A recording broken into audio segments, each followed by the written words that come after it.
முதல்ல ஒரு அடிப்படையான ஒரு விஷயம் என்னன்னு சொன்னால், மக்களுக்கு இப்படி நேரடியாக பணம் போய் சேருவது அப்படிங்கிறது தான் பெனிஃபிஷரி டு தி பீப்புள் அப்படிங்கிறது தான் இன்றைய பொருளாதார கொள்கையில் மக்களுக்கு நேரடியாக சென்று பயன் தரக்கூடிய ஒரே திட்டம்.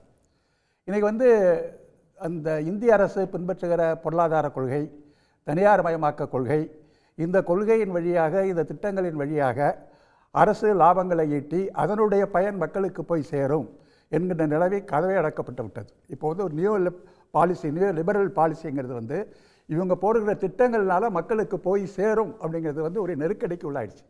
இதற்கு மாற்றாக இருக்கிற ஒரே விஷயம் என்னன்னு சொன்னால், அரசாங்கமே மக்களுக்கு நேரடியாக டெலிவரி செய்கிறது அப்படிங்கிறது தான் இன்றைக்கி இருக்கிற ஒரே மாற்றான விஷயம்.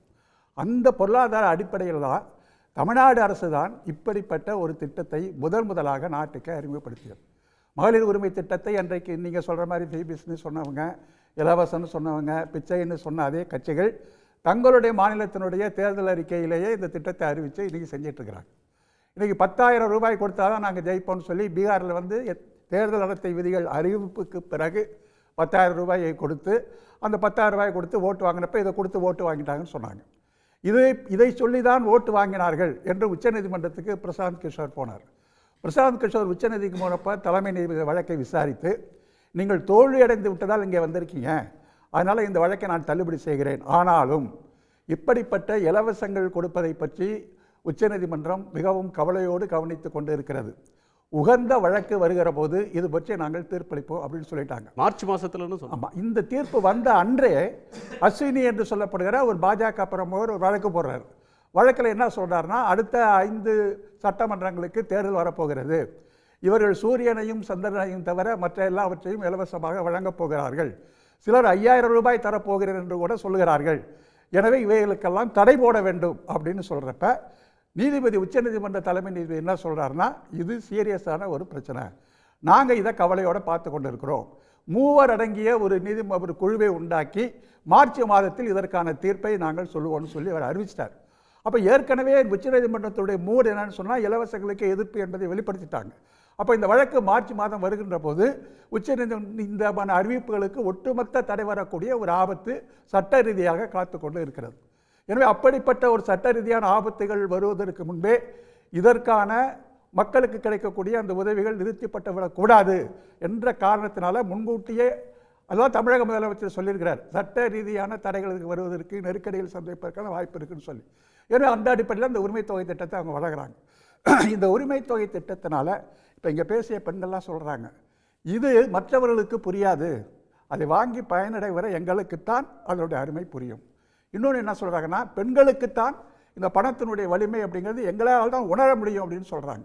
அப்போ சமூகத்தில் இது எவ்வளோ பெரிய தாக்கத்தை உங்களுக்கு உண்டாக்கியிருக்கு, அவங்களுக்கு எவ்வளோ பெரிய எம்பவர்மெண்ட்டை உண்டாக்கியிருக்கு. இப்போ பெண்களுக்கு ஒரு அதிகாரமளித்தல் அப்படிங்கிறது இன்றைக்கி ஒரு சமூக நீதி திராவிட இயக்க சிந்தனையோட அந்த பெண் உரிமைங்கிறது கலந்து நிற்கிற ஒரு விஷயமா இருக்குது. அதனால் பெண்களை அதிகாரப்படுத்துதல் அப்படிங்கிறது தமிழ்நாட்டினுடைய பொருளாதார வளர்ச்சியில் அவருடைய பங்கையும் அவங்களுடைய உழைப்பையும் மேம்படுத்துதல் அப்படிங்கிற ஒரு கோட்பாடுகள் அடங்கியிருக்கிற காரணத்தினால பெண்களை அதிகாரப்படுத்துதல் அப்படிங்கிற ஒரு சமூக நீதி திட்டத்தில் தான் தொடர்ச்சியாக பெண்களை அதிகாரப்படுத்துகிற இந்த திட்டங்கள் இங்கே கொண்டு இருக்கின்றன. பெண்களை அதிகாரப்படுத்துறது அப்படின்னா அது ஒரு கண்டினியூஸ் ப்ராசஸ்.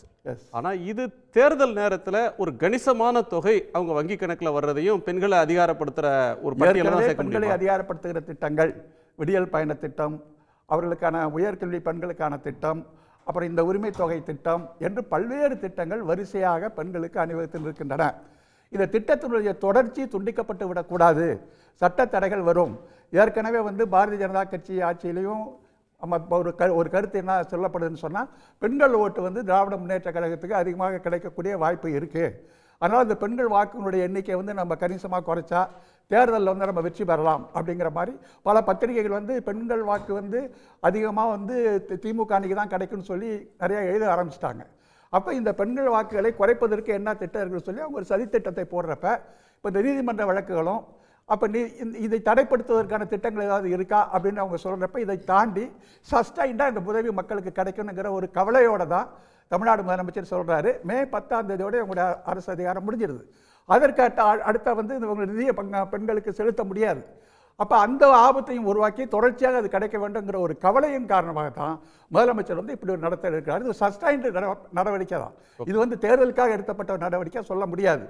ஏன் கோடை காலத்தில் இவங்க கொடுத்தாங்க அப்படிங்கிற ஒரு கேள்வி கேட்குறவங்க கொடுக்கக்கூடாதுன்னு சொல்கிறாங்களா? பெண்களுக்கு இந்த கோடைகால உதவியை கொடுக்கக்கூடாதுன்னு நடிகர் விஜயாக இருந்தாலும் சரி, எடப்பாடியாக இருந்தாலும் சரி, பாஜக இருந்தாலும் சரி சொல்லுவதற்கு அவங்க துணிச்சலாக இருக்காங்களா? பெண்களுக்கு கூடுதலாக கிடைக்கக்கூடிய ஒரு தொகைக்கு உள்நோக்கம் கற்பிப்பதில் என்ன நியாயம் இருக்குது? இவர் எடப்பாடி பழனிசாமி என்ன சொல்கிறார் கேட்டிங்கன்னா, இது மக்கள் கஷ்டத்துக்காக கொடுக்குற பணம் இல்லை, தேர்தலுக்காக கொடுக்குற பணம்னு இவர் சொல்கிறார். இந்த படத்தை வந்து அப்போ மக்கள் கஷ்டத்துக்கு பயன்படுத்தப்பட மாட்டாங்களா? மக்கள் கஷ்டம் வந்து அந்த படத்தை தூக்கி அந்தாண்ட வச்சுருவாங்களா? இது தங்களுக்கு கிடைக்கிறதா கஷ்டத்தை நீக்கிறதா முடிவு செய்ய வேண்டியது மக்கள், பெண்கள். நீங்கள் வந்து புலம்புறீங்க. இந்த மாஸ்டர் ஸ்ட்ரோக்கை கண்டு ஐயோ நமக்கு எல்லாமே போயிடுச்சே, தேர்தல் நம்ம நிர்கதி ஆகிட்டோமேங்கிற ஒரு அச்சம் இவங்களை எல்லாரும் இன்றைக்கி அலர வச்சிருக்கு. தமிழக முதலமைச்சர் எடுத்திருக்கிற இன்றைக்கு அதிரடி நடவடிக்கை தமிழ்நாட்டு வரலாற்றில் ஒரு பெரிய மாஸ்டர் ஸ்ட்ரோக், எதிர்க்கட்சிகளுக்கு ஒரு பெரிய வாயடைப்பு. உடனுக்குடன் செய்திகளை தெரிந்து கொள்ள சன் நியூஸ் பெல் ஐகானை கிளிக் பண்ணுங்க.